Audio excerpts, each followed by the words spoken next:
ask you this, you've been through this. Yeah. And you still want to do it again. I just don't, Why do you want to do it?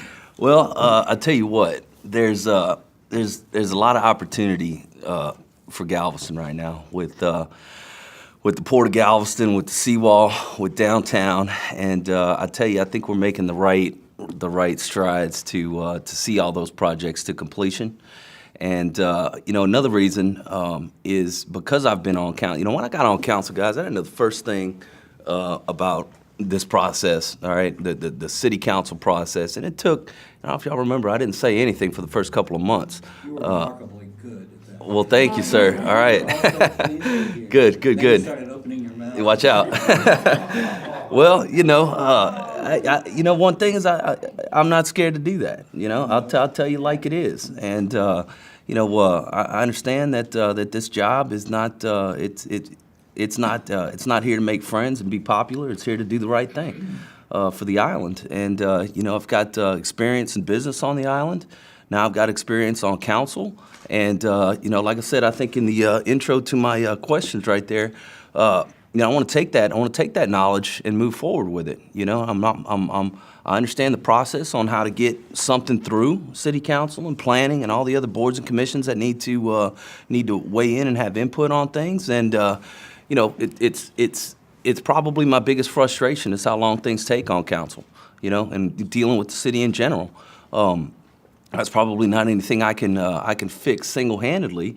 But at the same time, I got to remember that things do take time. But you lay the groundwork early, and you can see things to completion, and it's really it's rewarding, to see an ordinance come to council and get it passed, even if it's I don't want to say anything we do is insignificant, but even the more even the lesser ordinances that we pass on council, it's a good thing. I'm sure every council member will tell you it's a great feeling when you get a popular support on an idea that you came up with. So, I want to continue that progress. I want to continue the economic development that I think I've strived for up on council.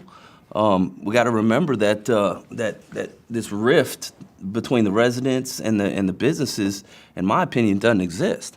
All right, how many people sitting right here live on this island and do business on this island? So, you guys are residents. It doesn't matter if you vote, doesn't matter if you're a naturalized citizen, doesn't matter if you pay taxes. I'm here to represent the people of District 3 and the businesses in District 3 and everybody in it. And that's a hell of a challenge, guys, because District 3 has such a diverse myriad of interests that oftentimes, even the two big neighborhoods I have in District 3 don't see eye to eye on neighborhood issues. So when you start crossing over to issues that face the Port of Galveston, Pelican Island, you talk about downtown, you talk about the beachfront, UTMB. It's hard to get everybody on the same page. All right, I'm not going to lie to you. And District 3 is a challenge, but I'm up to it, and I think I'm figuring it out now, guys. So I want to continue. Good. Yep. Questions, anybody? Sure. Yeah, Clint. Go ahead and beat the drum, I guess. We talked a little bit about public safety, I know, before, Frank, but you mentioned here, you talked about how important it is, and then you touched on the pension issue and how important that is to attracting, recruiting, and retaining good police officers here. Yep. In the city. Can you touch on that a little bit and explain what you're planning? Well, for sure. I mean, recruiting and retention is boy, it's a problem because of the pension. But that pension problem, it goes way beyond the police department. I mean, it's a police department pension, but it's a city's liability as well. And because it's a city liability, it's holding us back from doing a lot of things on this island that we could be doing without that liability on us. So I don't want to say everything, but the most I will everything I do up on council, the decisions I make, I try to think 30, 40 years ahead of time, okay, into the future. I'm going to be here, hopefully, in 30 years, okay? If that's the case, I'm invested in this community. This is my town. I was born here, and you know, I want to see it succeed. I want to see this town do the things that we want to be able to do, and you know, we can't do that when the Associated Press is picking up news articles about our pension, you know, being what, the worst in Texas. I mean, that's you know, we got to change the image of Galveston. I think I told y'all that in 2016, and that's part of it. That's just one piece of it right there. So, you know, it's a far-reaching issue that, in my book, deserves the utmost attention. Yeah. What would you say are your biggest accomplishments for District 3 in your first term? What do you want to accomplish in your next term? And when is the city going to fix Holiday Drive? I knew that was coming from the side. So, you know, Holiday Drive, guys, it's the capital improvement plan. We've triaged all the streets in town, okay? Not that one. And, well, it needs, you know, we've done some work on it. We've done some work at the top, Sorry. right? You know, I'll find out about Holiday Drive, okay? But, you know, we are doing some work with it. The traffic scheme, I think, has made it a lot easier to get into the neighborhood, if anything. But as far as accomplishments on council, you know, I got to give some credit to the whoever came up with that neighborhood project fund. That's a really good program right there. And you know, we've added 50% more lights in the area between 6th and 10th. We're adding 200% more lights, more decorative lights in the East End Historic District. And on top of that, outside of neighborhood funds, you know, we've gone and we've placed a street light on every alley intersection between 6th and 10th. And I want to continue that on all the way down to 19th Street, you know. You know, another thing I don't like talking about myself or the things that I've done, but, right. But, you know, Lindale Park, you know, that baseball field right there, the money that we're putting into Lindale Park, I think is going to transform Lindale Park into Galveston's, you know, one of our premier public parks. And, you know, I want to see that baseball field come back to life a little bit. Absolutely. That dog park over there is very important to me. And, you know, those kind of public safety, parks, streets, lighting, those are the things that attract that young middle class that I think I said it in 2016. That's really my goal here on council, is to attract that young middle class. And those basic amenities right there, if we can address those, we can lay the groundwork to do some really cool stuff. So, but you know, when I got on council, nobody handed me a turnover book. Nobody gave me a lesson or anything like that. I had to go in and figure it out. I had to figure out the priorities. And the way I looked at it, if I'm starting from scratch with this right here, I better start with the fundamentals. And I think we've accomplished that. You know, outside of the capital improvement projects that we're doing, I mean, we're hitting streets downtown. Outside of the bond money and the capital improvement money. So, you know, and even within the capital improvement money, we're putting money into streets and streetscapes and lights and things like that. And you know, I'm proud of every bit of it. I think every single bit of it is going to change that image of Galveston. So I want to continue it on. Did that answer your question? Mm-hmm. Okay. Yeah, I want to quote an answer to one of your questions in the questionnaire because I found it interesting and I want to push it a little further. Okay. This is on the plan to assist the Port of Galveston in growth. Perhaps the IDC could be a major contributor in the future, but I'm open to any additional available resources that the port could potentially capitalize on. Can I read that? I'm sorry, that was my quote That's right your there? quote. Okay. I've filled out, I don't know how many questionnaires, guys, but Well, the point I'm asking is whether you feel that it's appropriate to possibly contemplate giving the port taxing authority. oh, absolutely, 100%. We can't compete. Port of Galveston can't compete without taxing authority. We're competing with the every other port in the world. This isn't just a Texas issue right here. When we talk about ports, it's every port in the world we're competing with. And when a shipping company goes in and they see the condition of the docks and you know, the infrastructure problems that we have out there, the dredging problems that we have out there, the pilot situation, that's not good. You know, shipping companies don't like to see that. And, you know, that's got to change. And to really, I don't think anybody in Galveston has the money to do the infrastructure projects that are needed on the port. And, you know, without taxing authority, man, I just don't see Galveston raising the funds needed to really take care of, and to take care of and to bring the Port of Galveston into the 21st century. So, What kind of taxes are you thinking about? oh, I mean, you come up with an idea, guys. Come up with a fair plan. You know, in my head, we got a navigation district that does, you know, make sure a basketball bridge opens and closes, right? Well, you know, they're about to be out of a job. I hate to say it, but with that new bridge going in, and I'm sure I'm not the first one to talk about this, but a merger with the navigation district and the Port of Galveston would open up a lot of doors for that right there. Now, getting that taxing authority beyond 103rd Street, all right, I think, you know, if it's got to go to a vote of the people for that to happen, boy, I think it'll pass with flying colors, you know, because you know, you just look at the actual full-time residency rates down on the West End, and I don't know what they are right off the top of my head, but I guarantee you they're a lot lower than the folks on the East End. And just out of just to be equitable, I think that we could get that passed with selling it right. Not clear to me, maybe it will be, Mm-hmm. if you think about that, if you try to expand it, whether anybody but the West End can vote. In other Okay, words, yeah, okay. I just don't know the answer to that. Right. And I have a feeling that those guys whoever does live there permanently and votes here is going to be the ones who decide that. Okay, But anyway, you certainly have answered my question. okay. I've got a quick question, related deal. So, would you support, I guess, stronger regulations regarding ethics and transparency? Oh, absolutely. Regard, Absolutely, 100%, guys, 100%. You know, I've done some housekeeping ordinances and things like that I think are moving the city in that direction right now. And you know, when transparency issues come up, you know, it gives us the opportunity to fix problems, right? And you know, I think we're doing a good job as far as transparency and things like this at this point.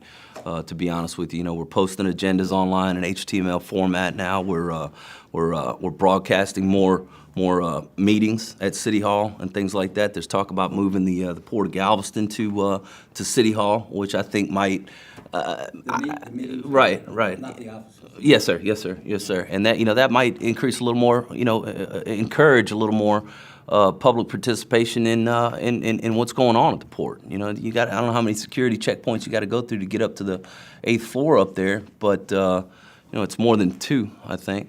So, you know. Carolyn, you have a question? Okay, Frank, we're fellow council members and we serve on council together. Yes, ma'am. And one of the things that I think we both agree on is our land development regulations is probably one of the most important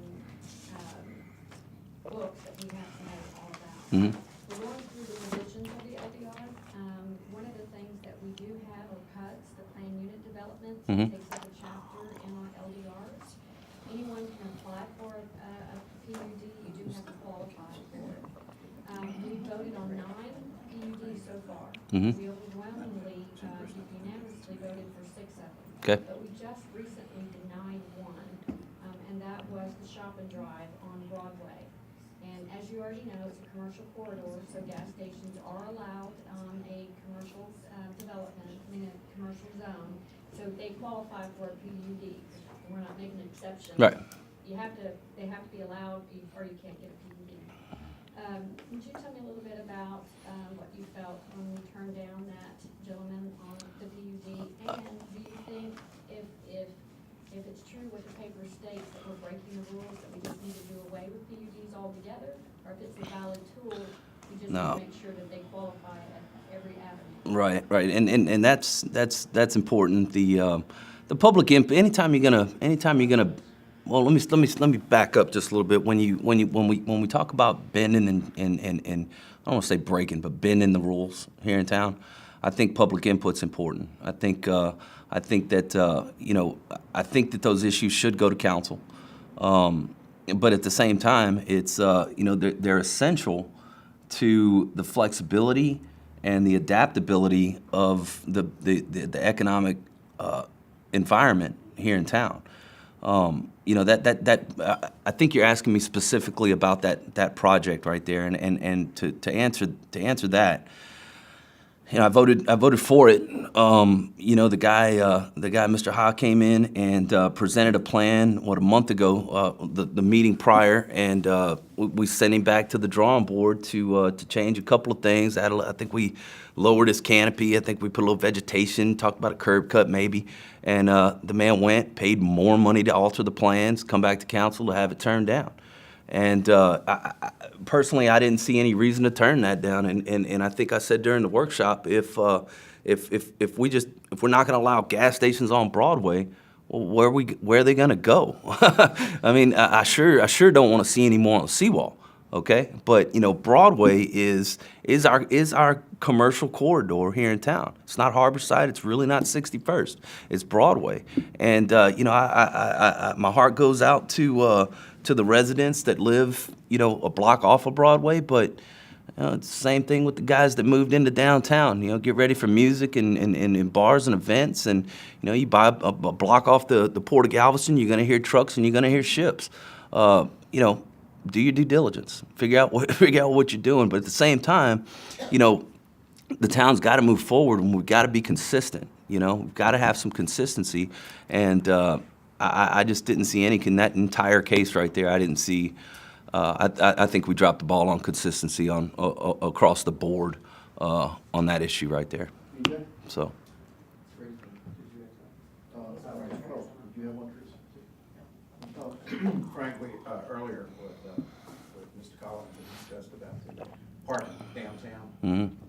And are you in favor of trying to work something out like on the Seawall Pass? Yeah. For the year? and Yeah. Do something for the downtown? No. No, you know, I just left a downtown meeting, and you know, back to consistency, guys. Back to consistency. You know, those guys downtown have had a consistent parking program now for 2 years, and that's a long time looking at the history of that plan down there. And you know, whether everybody likes it or not, okay, we're paying to park down there. It's creating turnover. It's creating open spots. And I think the businesses downtown need that paid parking. There's, you know, it's just an economics question, really. There's more people that live and work, many more people that live and work downtown than there are spots to park cars. So, you know, anytime you've got a supply and demand, you know, delta like that, boy, you better start putting a price on something to make it get back to that equilibrium. So, no, I think we're in good shape right now. It's not really. You know, you move downtown, boy, you know, you got to pay to park. It's part of living downtown, you know, just like anything else. So I don't really see a need for a change. Now, seawall parking, yeah, absolutely.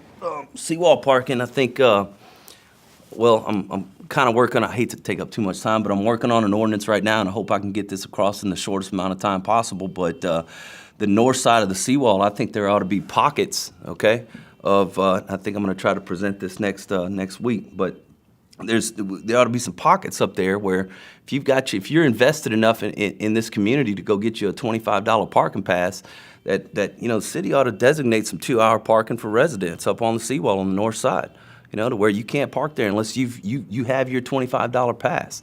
And you know, I got the city attorney looking at that right now, just to give something back to the residents of this town. You know, to the people that want to go, you know, build a sandcastle, go catch a couple waves out there at the flagship or something like that. That's the kind of things we're trying to do right there. Now downtown, different story, different animal. You know, different rules and regulations that apply. So I'm happy with the downtown. I think the merchants are too. Kathy, last question. Thank you. We've started to hear some conversation around the consideration of banning all parking on the north and south side of the seawall. What do I think about that? Well, that and what's the solution? I would think that if you remove parking, you have to provide parking for visitors. Well, that's right. That's right. So there's an ordinance floating around in the planning department process right now that I propose to give a waiver to some height and density regulations in return for that developer to come in and build parking garages underneath that hotel, okay? That would definitely add to the inventory of parking spots on the seawall, the 2-hour parking pass that I'm looking at. Man, if you've got 8 spots in a row on a block, and you put 2-hour parking, we'll say you got 10 spots for mathematical ease. You just created 40 more spots, right? So, things like that, you got to think outside the box to create more parking and more beach accessibility out there, and merchant accessibility too. I was out on that beach for a long, long time, sitting in front of this guy's hotel right there, and parking's an issue out there. As far as banning parking on the south side of the seawall, boy, that would be a beautiful, beautiful thing, okay? And everything would be utopian, but no, there's already not enough spots out there, and I know that from firsthand knowledge and actually counting open spots out there to know when I can chill out on the umbrella business or not. So I need more parking on the seawall. I don't need less, well, they got to push it past me. So. He was right, and I was mistaken. I was reading a different answer. Okay, that's what I thought. That didn't sound familiar. His answer is even more clear than the previous one was about the fact that he actually seriously contemplates in writing other taxing authority for the port. My apologies to putting. Yeah. Your question is absolutely right. Yeah, well, thank you. Well, say again? You haven't lost it. No. It's yeah. I don't know if I have or not, but like I said, yeah. No applause, guys. Thanks though. I appreciate you guys and the opportunity, guys. So.